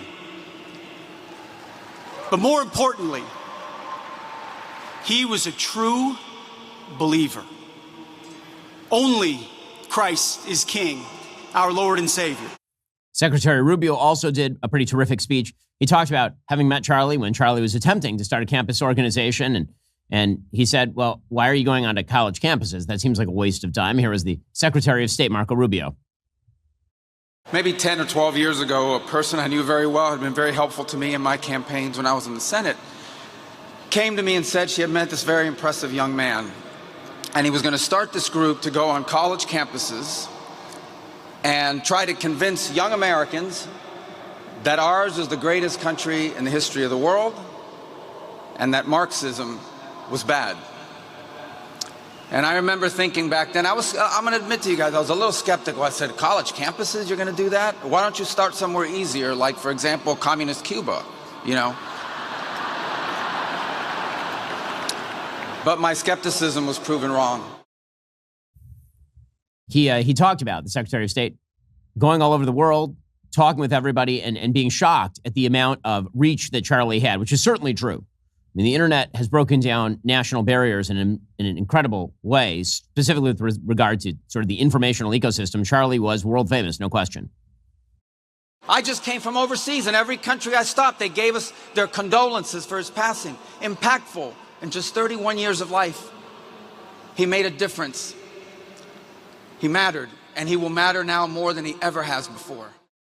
Already coming up, more members of the Trump administration from the memorial for our friend Charlie Kirk, plus Democrats respond, and the rest of the news. First, you can't always count on big institutions to prioritize your health, so it's up to you to take charge. With liver health concerns on the rise across the United States every year, Dose for Your Liver is one of the simplest ways to protect and support yours. Unlike capsules or powders, Dose is a liquid supplement you take as a quick 2-ounce daily shot. It tastes just like fresh squeezed orange juice. Your liver is one of the hardest working organs in your body. It's important to give it the help it deserves. Your liver acts like a filter, working behind the scenes on over 500 essential functions every single day. Things like helping with digestion, energy production, fat metabolism, even storing important vitamins. When it's running smoothly, you'll feel the difference in your daily rhythm. Dose is formulated to support your liver's day-to-day function, helping it handle unwanted elements so it can keep doing its job with ease. With 0 sugar, 0 calories, 0 junk, it's a simple addition you can feel good about. And with clinical studies backing its impact on liver health markers, Dose is grounded in real science, not guesswork. So why not give your liver the daily support it deserves? New customers can save 35% on your first month of subscription by going to dosedaily.co/Shapiro or entering Shapiro at checkout. That's dosedaily.co/Shapiro for 35% off your first month subscription. Also, you know, when I'm on the road, I just don't sleep as well. One of the big reasons, I don't have my personalized mattress. I'm on whatever the hotel has for a mattress, but I sleep better at home because I have a mattress made just for me by my friends over at Helix Sleep. Helix Sleep, it gives you a mattress that's made just for you. And that's been truly transformative for my sleep quality. Now, I easily fall asleep in minutes, even when, you know, there's a lot of stressful stuff going on in all of our lives. What makes Helix different is they don't just sell you that random mattress. Again, they match you with the perfect mattress for your body and sleep style. Whether you're a side sleeper, back sleeper, somewhere in between, they've got you covered. They make it so simple to get your best night's sleep every night. All you have to do is take their sleep quiz and get matched with a custom mattress based on your body type and sleep preferences. Trust me, when you find the right match, you'll wonder how you ever slept on anything else. I'm sleeping better. My back isn't hurting anymore. I used to wake up with the back pain. I'm sweating through the mattress all night, not with my breathable and firm mattress from Helix. Right now, Helix is offering an incredible Labor Day extended sale. Visit helixsleep.com/Ben to get 25% off site-wide. That's helixsleep.com/Ben for 25% off site-wide. Make sure you enter our show name after checkout so they know we sent you. Again, just visit helixsleep.com/Ben for this exclusive offer. Rubio then went on to talk about his faith in the New Testament. Again, the amount of faith in the arena was incredible. And again, as a Jew, I'm somebody who believes that America is stronger when there are more people who believe in Jesus as Christians and who go to church regularly and who engage with the scriptures. Here's Marco Rubio. One of the things he wants us to take away from this, from all of this, is the following. His deep belief that we were all created, every single one of us, before the beginning of time, by the hands of the God of the universe, an all-powerful God, who loved us and created us for the purpose of living with him in eternity. But then sin entered the world and separated us from our Creator. And so God took on the form of a man and came down and lived among us. And he suffered like men. And he died like a man. But on the third day, he rose unlike any mortal man.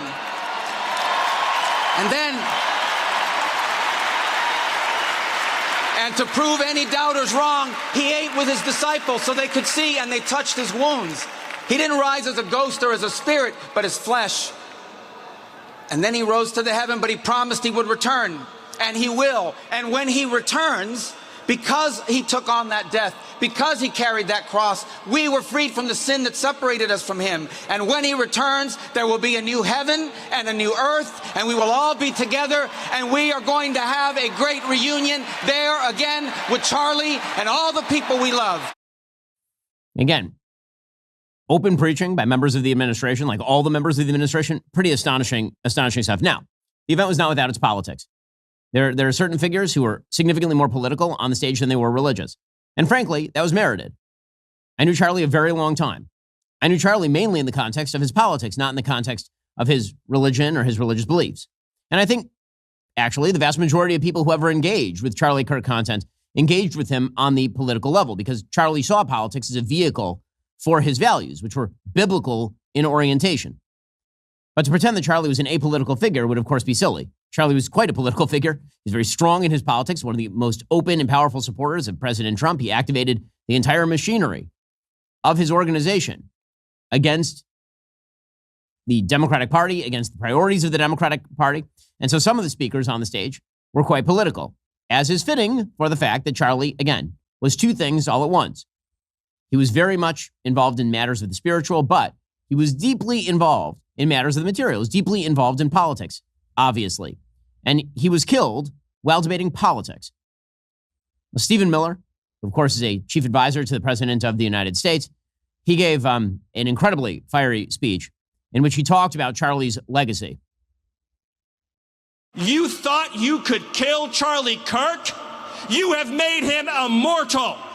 You have immortalized Charlie Kirk. And now millions will carry on his legacy. And we will devote the rest of our lives to finishing the causes for which Charlie gave his last measure of devotion. So, again, he got a lot of flack for that. But the reality, of course, is that Charlie was, in fact, a right-wing warrior, and pretending otherwise would be silly. He was somebody who engaged in the political combat that is a blood sport that characterizes our politics. And, again, I think that pretending that Charlie was some sort of apolitical figure would be to ignore part of his legacy, which is that he was a very partisan fighter in a very partisan time. Honestly, I thought one of the best speeches came from Donald Trump Jr. Donald Trump Jr., I thought, gave truly a terrific speech yesterday. It was lighthearted. I think it sounded the right note, which was an attempt to reach out to people beyond the arena, not just in matters of the spiritual, but also in matters of the political. A lot of speakers spoke about people coming to Jesus, and that's wonderful. Don Jr. spoke of people coming essentially to the Republican Party.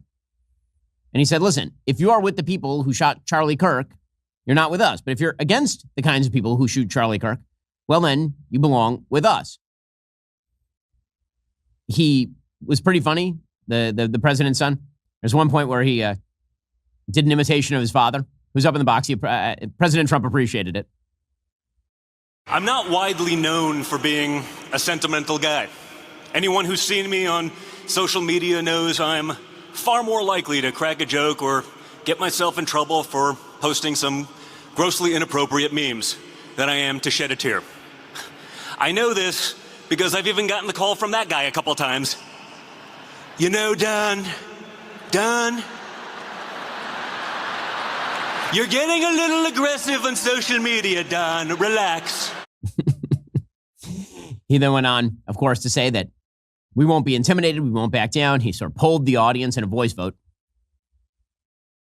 At one of the last events of the 2024 campaign at Arizona State, some lunatic called it a threat to try to keep us from going on the stage. Again, we went out there anyway, without fear. Charlie led the way. His message was clear then, and his message is clear now. We won't back down. We won't be intimidated. The Bible says over 100 times in the pages of Scripture, do not be afraid. And the 100,000 people here today are a signal to the world. Our message of faith, family, and country will not be silenced. Again, it is a political moment. To pretend it's not political would be to ignore the reality, since Don Jr., I think, noted that quite well. So the two sort of big takeaway moments from the crowd, there are two sort of big takeaways. One was political, one was spiritual. The political was a moment where Elon Musk showed up to Charlie's memorial and sat down right next to President Trump, and they made nice. I was located about 20 feet away, maybe down to the left over here, so I got to see this in real time, which was fun. And Dana White is sitting on the other side of President Trump here.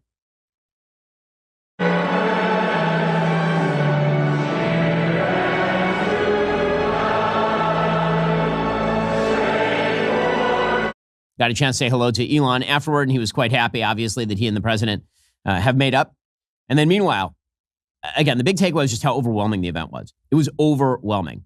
In State Farm Stadium, hold on, 70,000 people, 65,000 people. It was packed to the rafters. Every seat filled, the entire floor filled. The overflow arena, as I say, 20,000 people full. The whole stadium singing hymns together, singing songs about God together. Pretty unbelievable stuff. And I know it's not.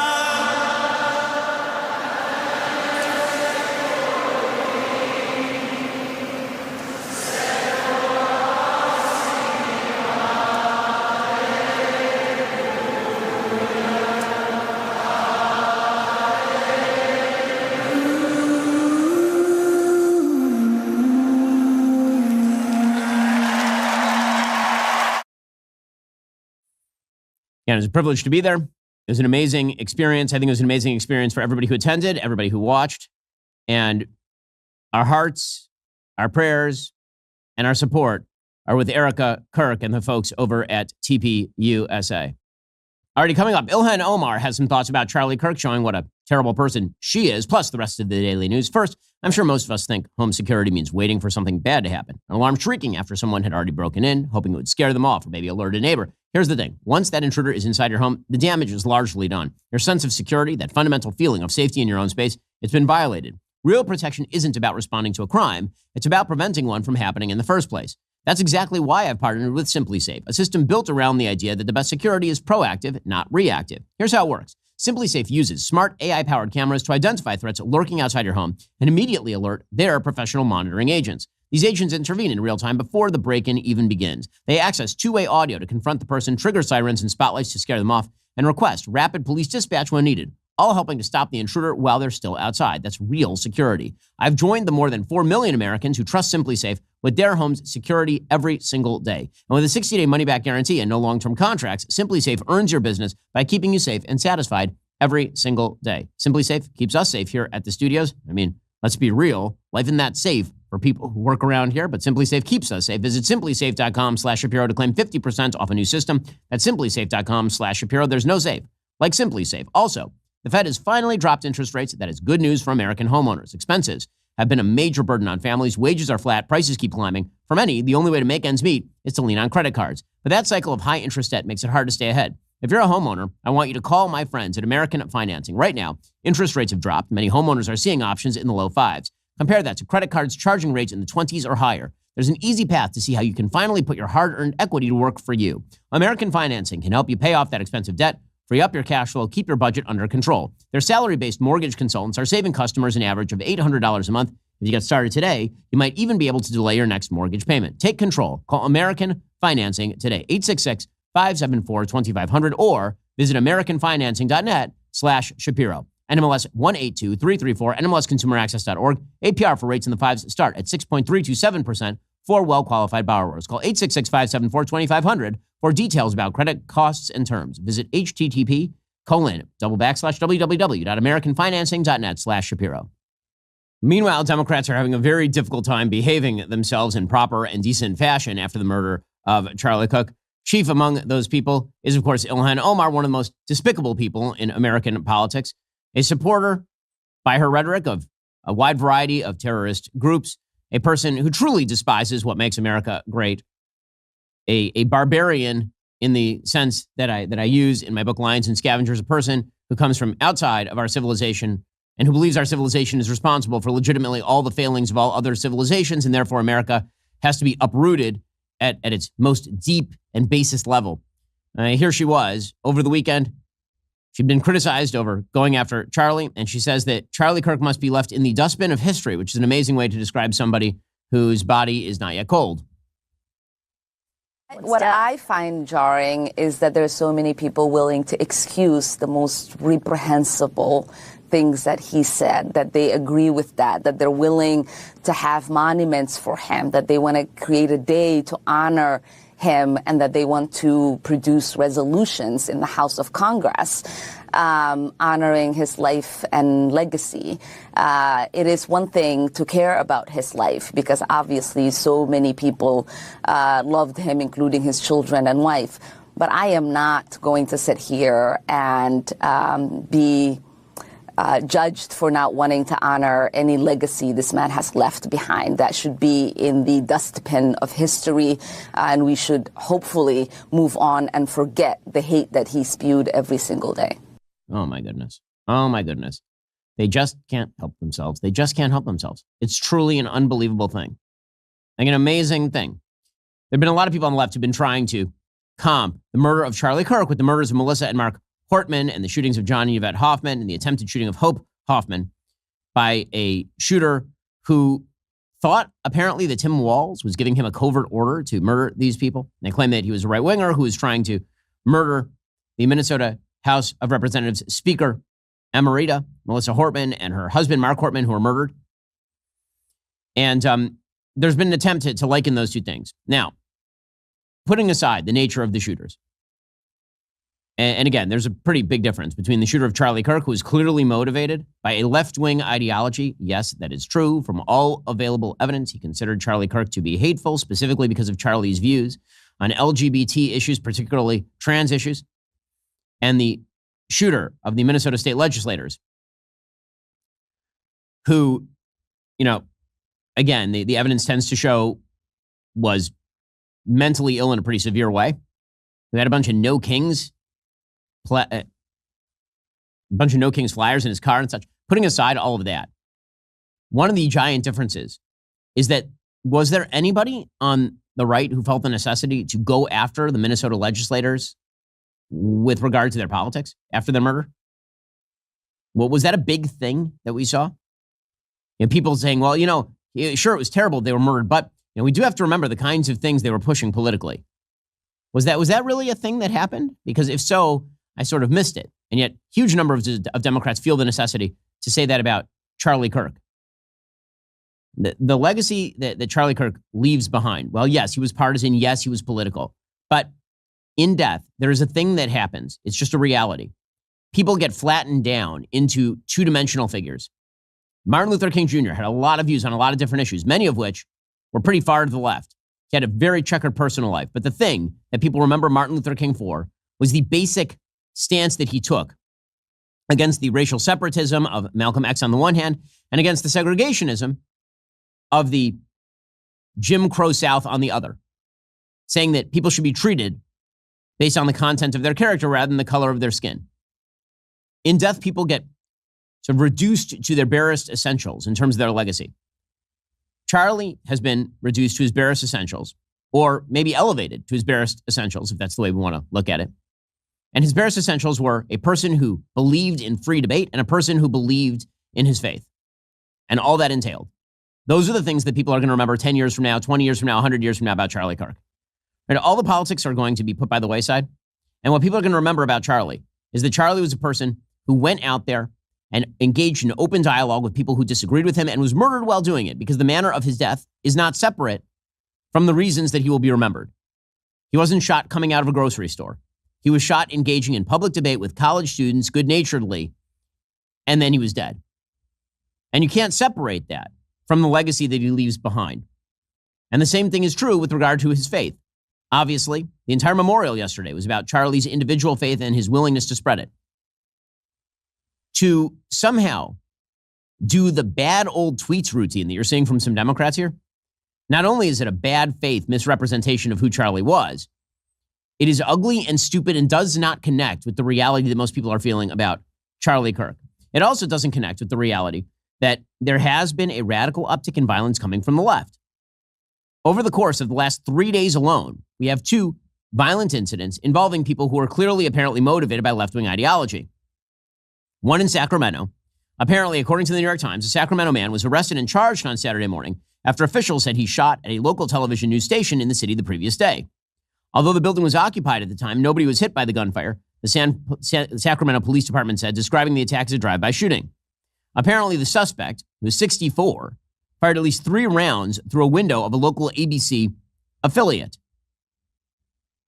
Apparently, the attack came one day after demonstrators rallied in front of the station after their decision to pull Jimmy Kimmel's late-night talk show off the air. And the evidence seems to suggest that the gunman was acting ideologically. So there's that case. And then, over the weekend, another shooting took place. This one took place in New Hampshire at a country club called Sky Meadow Country Club in Nashua. A 59-year-old man named Robert DeCesare was killed by a 23-year-old who used to work at the facility. Several others were shot.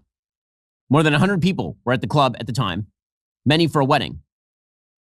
Apparently, the shooter yelled the great call of the left these days, free Palestine, while shooting innocent people. The omni cause of the left.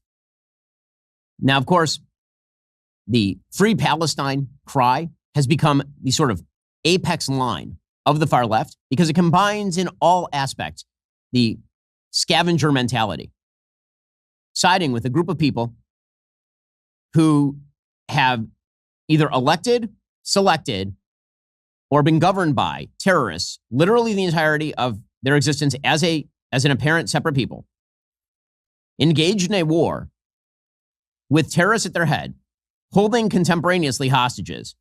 And that's the fault of the West and Israel, according to the Free Palestine crew. That was a violent incident. It will be buried because the person was shouting Free Palestine, which of course is exactly what the shooter shouted as he shot to death 2 Israeli embassy workers just a few months back on the streets of Washington, D.C. That's also what the Molotov cocktail thrower who murdered an elderly woman in Colorado was shouting when he threw Molotov cocktails at a bunch of people who were out there doing a protest in favor of the release of the hostages. Free Palestine has become the great cry of the radical left, and yes, it is enmeshed with violence. Yes, it is. As we discussed last week, the permission structures for violence very much exist on the left. There's just no question that is the case. And they need to be extirpated. I fear they will be only exacerbated by a left that is deeply ensconced in these scavenger viewpoints. You know, if we are to have a conciliatory dialogue about the country, it's going to take more than just saying political violence is bad. It's going to be about saying that any movement that is rooted effectively in grievance culture and conspiracy theory needs to be rooted out. It should not be humored by anyone. It should not. Alrighty, meanwhile, in other news, things are happening around the world. So speaking of the scavenger mentality, in big foreign policy news, the UK, Australia, and Canada all decided yesterday that they were going to formally recognize a Palestinian state, which is kind of an amazing thing considering that there is no Palestinian state, nor will there be one. It's like recognizing a state of Narnia, except if Narnia were governed by radical Islamic terrorists who are currently holding a bunch of Jewish hostages. The moral blindness and suicidal empathy that it takes for Western countries to look at a terror-governed hellhole and say, maybe we should call that a state and try to give it extra powers. That's crazy. By the way, it's always, you want to talk about Fantasyland? all three leaders said that in recognizing a state of Palestine, there will have to be a government that is not run by Hamas. Oh, you don't say. So you're going to do that while Hamas is still in charge of Gaza. And you're going to pretend the Palestinian Authority, which is a joke of an organization, it also is a terrorist organization, by the way. They literally still pay terrorists who kill Jews. They give them like lifelong stipends to the families of terrorists who kill Jews. The Palestinian Authority, wildly unpopular in the Palestinian areas of the so-called West Bank. What, that's going to be the government? So they've recognized a state that has no borders, no government, and no responsibility for its own citizens. Congrats. They did this in the middle of an attempt by Israel to end the war. Every time Israel attempts to put enough pressure on Hamas to get the hostages out and end the war, leftists in the West immediately step in to prevent it. Emmanuel Macron did this a few months back. There was a deal that was on the table for Hamas to go into exile, apparently, and to release the hostages. And that's when Emmanuel Macron decided it would be an amazing time to give Hamas the prize of announcing a Palestinian state. British Prime Minister Keir Starmer, a fool if ever there was one, said today to revive the hope of peace for the Palestinians and Israelis and a two-state solution, the United Kingdom formally recognizes a state of Palestine. How is that a two-state solution? A two-state solution has to be negotiated between the two sides. You simply recognizing a concept does not make the concept effectuated in any material or useful way. And it doesn't revive the hope of peace for anybody. Hamas immediately celebrated, by the way. Israeli Prime Minister Benjamin Netanyahu said in a statement, "We will have to fight both at the UN and in all other arenas against the false propaganda against us and the calls for the establishment of a Palestinian state that will endanger our existence and constitute an absurd reward for terrorism. The international community will hear from us on this matter in the coming days." And he said that this is a prize, which of course it is. The Israeli Foreign Affairs Ministry said this declaration does not promote peace. On the contrary, it further destabilizes the region and undermines the chances of achieving a peaceful solution in the future. Hamas, of course, applauded it. I have a general rule of thumb. If Hamas is applauding you, you're doing it wrong. That is a general rule of thumb. It applies to pretty much everything. If Hamas likes it, you're doing it wrong. Everything from statements of recognition of a state of Palestine to public speeches. If Hamas is approving of you, you're doing something morally egregious. Meanwhile, in other news, closer to home, apparently there is a deal to keep TikTok operational, but divest it of its Chinese ownership. We can only hope that that amounts to also a rejiggering of its perverse algorithm, which pushes some of the worst material available on the American public. According to the Wall Street Journal, under the new agreement, a new entity would be created to run TikTok in the United States. A consortium of new investors, including private equity firms Silver Lake and Oracle, would own roughly half. Existing investors, like the trading firm Susquehanna International, would hold about 30%. ByteDance, which is the Chinese-owned company, would dip below 20%. Apparently, a new version of TikTok's content recommendation algorithm would be retrained. And crucially, users would be able to access the service via the same app they have been using. Now, if that's true, if there is a new version of the content recommendation algorithm that doesn't elevate Chinese propaganda, that would be a win for the world. That would certainly be a good thing. The U.S. government is expected to receive a multi-billion-dollar fee for facilitating the agreement. The deal apparently is not quite done yet. President Trump is extending the deadline for TikTok to reach a deal by an additional 120 days. I'm not sure why it needs to take 120 days. I mean, this is a violation right now of congressional law. TikTok should have just been banned a while ago. I'm not sure why we are now in September. Another 120 days takes us well past the end of the year. This all should be accelerated radically, like fast, because TikTok is in fact a weapon for people who hate the United States in the informational wars, without a doubt. Meanwhile, on the economic front, the president is now suggesting a new $100,000 fee for H-1B visas. Now, H-1B visas are a way of importing people who tend to be pretty well qualified for jobs. H-1B visas are applied for by the employers.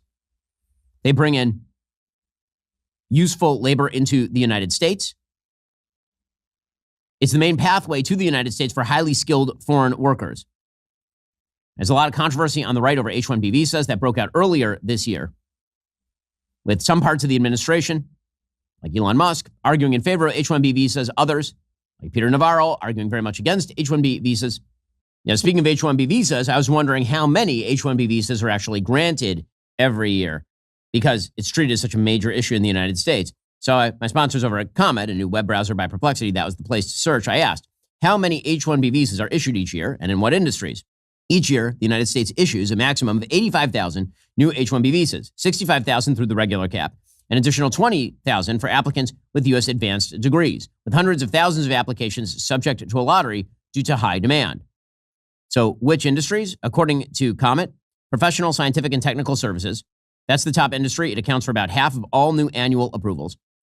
Educational services, so that'd be like universities, colleges, related organizations, and manufacturing represents about 10%. The H-1B visas, again, that program, sometimes it's treated in sort of the public debate as though it's like millions of people. It is not, in fact, millions of people. It's a pretty small, select group. You theoretically could make it somewhat smaller, but at some point you do risk not being able to bring into the country actual assets to the American economy. Now, H-1B visas can certainly be used improperly as a way of simply lowering labor costs.